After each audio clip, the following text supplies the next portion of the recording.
የመከናወን ምስጢር የእግዚአብሔር አብሮነት ነው። መጽሐፍ ቅዱሳችን ሲናገር ዳዊትም የሰራዊት ጌታ እግዚአብሔር ከእርሱ ጋር ስለነበረ በሄደበት ሁሉ ድልን ያቀዳጅ ነበር ይላል። የድል ምስጢር የሆነው እግዚአብሔር ከእርሱ ጋር ስለነበረ በሄደበት ሁሉ ድልን ያደርግ ነበር፣ በድል ይመለስ ነበር። የመከናወን ምስጢር የእግዚአብሔር አብሮነት ነው። 2026 የመከናወን ዓመት ነው። ክብር ለኢየሱስ ይሁን። ሃሌሉያ። በድል የምንወጣበትና በድል የምንገባበት ዓመት ነው። የሰራዊት ጌታ እግዚአብሔር ከእናንተ ጋር ሲሆን የድል ሰዎች ትሆናላችሁ። የድል ሰዎች ትሆናላችሁ። በድል አልፋችሁ ትሄዳላችሁ። በድል ትሻገራላችሁ። ለምን ከተባለ የድል ምስጢር የሆነው እግዚአብሔር ከእናንተ ጋር ስለሆነ ድልን መስጠት የምችል የድል ምንጭ የሆነው እግዚአብሔር ይመራቸዋል። መጽሐፍ ቅዱሳችን ስናገር ሕዝበ እስራኤላውያንን እግዚአብሔር በሚያስደንቅ ተአምራቱ ከዛ ከተጨቆኑበት ከግብፅ ባርነት አወጣቸው ይላል። እግዚአብሔር ብቻውን መራቸው ይላል። ስብን እያበላቸው መናን እያወረደላቸው ከዓለት ውሃን እያፈለቀላቸው በድል መራቸው ይላል። በጌታ በኢየሱስም እንደዚህ ይላችኋለሁ። ይህ 2026 በድል የምንመራበትና እግዚአብሔር ክፉን ከፊታችን የሚያስወግድበት ዓመት ይሆናል። በድል የምትመሩበት በእግዚአብሔር በድል የምትመሩበት በድል የምትጓዙበት ዓመት ይሆንላቸዋል። ለምን ከተባለ የድል ምስጢር የሆነው እግዚአብሔር መሪያችሁ ይሆናል። እናንተ አትቀድሙትም፣ እሱ እግዚአብሔር ይቀድማቸዋል። መጽሐፍ ቅዱሳችን ስናገር ዘዳግም መጽሐፍ ምዕራፍ 31 ቁጥር 8 ላይ እንዲህ የሚል ቃል አለ። በፊት የሚሄድ እርሱ እግዚአብሔር ነው፣ ከአንተም ጋር ይሆናል። አትደንግጥ፣ አትፍራ የሚል ቃል አለ። አትፍራ የሚል በመጽሐፍ ቅዱሳችን ውስጥ ከ300 በላይ ተጠቅሶ እናነባዋለን። አትደንግጥ የሚል ደግሞ ከ75 በላይ ተጠቅሶ እናነባዋለን። ክብር ለኢየሱስ ይሁን። ስለዚህ እግዚአብሔር ከፊታችሁ ሲወጣ አስደንጋጭ ነገር ቢኖርም፣ ክብር ለኢየሱስ ይሁን፣ አስፈሪ በመንገዳችሁ ቢሰፍርም እግዚአብሔር ይበትናቸዋል። ለምን ከተባለ ኃያል የሆነው መሪ የሆነው እረኛ የሆነው እግዚአብሔር አብሮአችሁ ይወጣል፣ አብሮአችሁ ይጓዛል። መጽሐፍ ቅዱሳችን ስናገር እንደዚህ ይላል። በዘጸአት መጽሐፍ ምዕራፍ 23 ቁጥር 25 ላይ እንዲህ የሚል ድንቅ ቃል ይገኛል። አምላካችሁን ታመልኩታላችሁ፣ እርሱም እህልንና ውሃን ይባርካል። በጌታ በኢየሱስ ክርስቶስ ስም 2026 በኢትዮጵያ የምትኖሩ 2018 የበረከት ዓመት ይሆንላችኋል።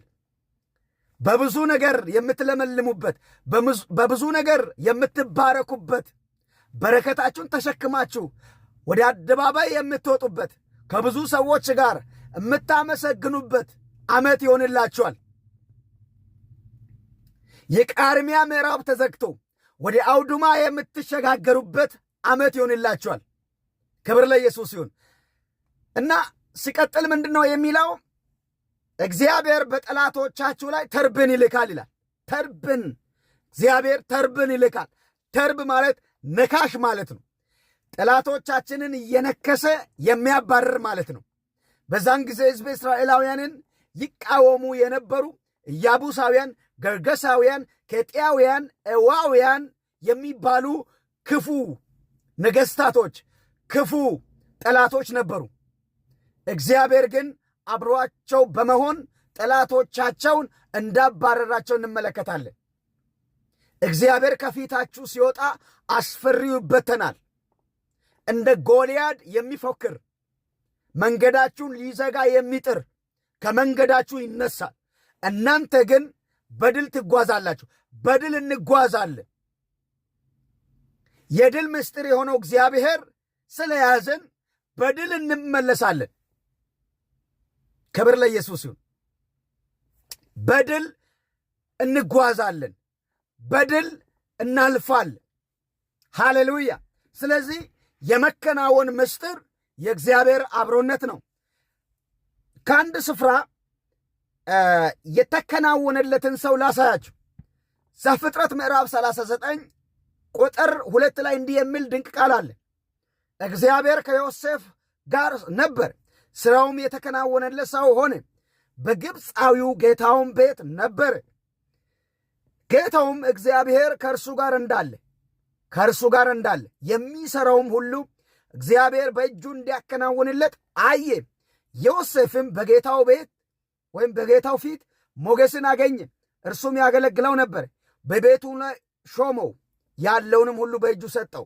እንዲህም ሆነ በቤቱ ባለው ሁሉ ላይ ከሾመው በኋላ እግዚአብሔር የግብፃዊውን ቤት ስለ ዮሴፍ ባረከው። የእግዚአብሔር በረከት የማበረከት የእግዚአብሔር በረከት በውጭውም በግብም ባለው ሁሉ ላይ ሆነ። የማበረከት የእግዚአብሔር በረከት መጽሐፍ ቅዱሳችን ስናገር በምሳሌ መጽሐፍ ምዕራፍ 10 ቁጥር 22 ላይ እንዲህ የሚል ድንቅ ቃል አለ። የእግዚአብሔር በረከት ባለጠጋ ታደርጋለች ይላል።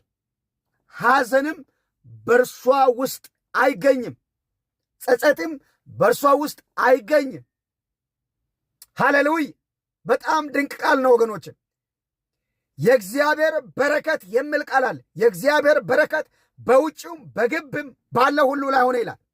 ለምን ከተባለ በረከትን የተሸከመ የእግዚአብሔር ሰው ወደ ቤቱ ገብቷል። እንደዚህ እላችኋለሁ፣ የእግዚአብሔርን በረከት ተሸክማችሁ ለብዙ ሰዎች በረከት ሃሌሉያ ታፈስላችኋላችሁ። ኢየሱስ ክርስቶስ ጌታ ነው። የበረከት ሰዎች ናቸው። የበረከት ሰዎች ነን። ከእግዚአብሔር ጋር የምትኖሩ ሰዎች እግዚአብሔር ከእናንተ ጋር ይሰራል። እግዚአብሔር በድንቅና በታምራት ይመራቸዋል። እግዚአብሔር ከእርሱ ጋር ያለው ሰው ይለመልማል፣ ብዙ ፍሬን ያፈራል፣ ለብዙ ሰዎች የበረከት ምክንያት ይሆናል፣ ለብዙ ሰዎች የእረፍት ምክንያት ይሆናል፣ ለብዙ ሰዎች ሃሌሉያ የመነሳት ምክንያት ይሆናል። ዮሴፍ ላይ የእግዚአብሔር በረከት ነበረ። በእኔ ላይ እግዚአብሔር በረከት አለ። አሜን አሜን። በእኔ ላይ የእግዚአብሔር በረከት አለ።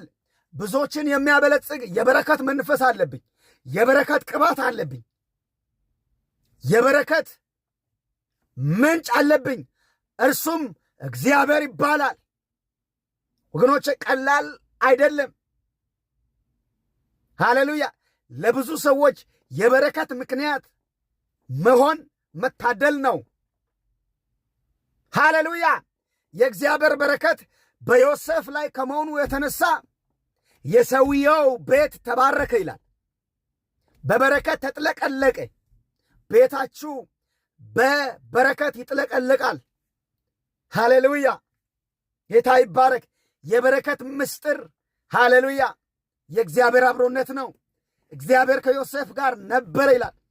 ለብዙ ሰዎች የበረከት ምክንያት መሆን የሚችል ሰው ምን አይነት ሰው ነው? እግዚአብሔር ከእርሱ ጋር ያለው ሰው ነው። መልካም መንፈስ ያለበት ሰው ነው። በዚህ ስፍራ ስታነቡት እግዚአብሔርም ከዮሴፍ ጋር ነበረ ይላል። የሚሠራው የሚከናወንለት ነበረ ይላል። በጌታ በኢየሱስም የምትሰሩት ነገር የሚከናወንበት ዘመን ይሁንላችሁ። የምትነካኩት ነገር የሚባረክበት ዘመን ይሁንላችሁ። ሃሌሉያ! እኛ በረከትን የተሸከምን የእግዚአብሔር ልጆች ነን። የበረከት መንፈስ አለብን። ሃሌሉያ! በዚህ በረከት ይባርካችኋል። እግዚአብሔር የሞገስ ዓመት ያድርግላችሁ። አሜን አሜን። በሞገስ ሃሌሉያ የምትከብዱበት ዘመን ይሁንላችሁ። ሃሌሉያ! ክብር ለኢየሱስ ይሁን። መጽሐፍ ቅዱሳችን ስናገር እንደዚህ ይላል። ሃሌሉያ! ያድናል፣ ይታደግማል፣ በሰማይና በምድር ታምራትንና ድንቅን ይሠራል። ዳንኤልንም ከአንበሶች አፍ አድኖታል፣ ኑሮም ተቃናለት ይላል። ኑሯችሁ የሚቃናበት ዓመት ይሁንላችሁ። የመከናወን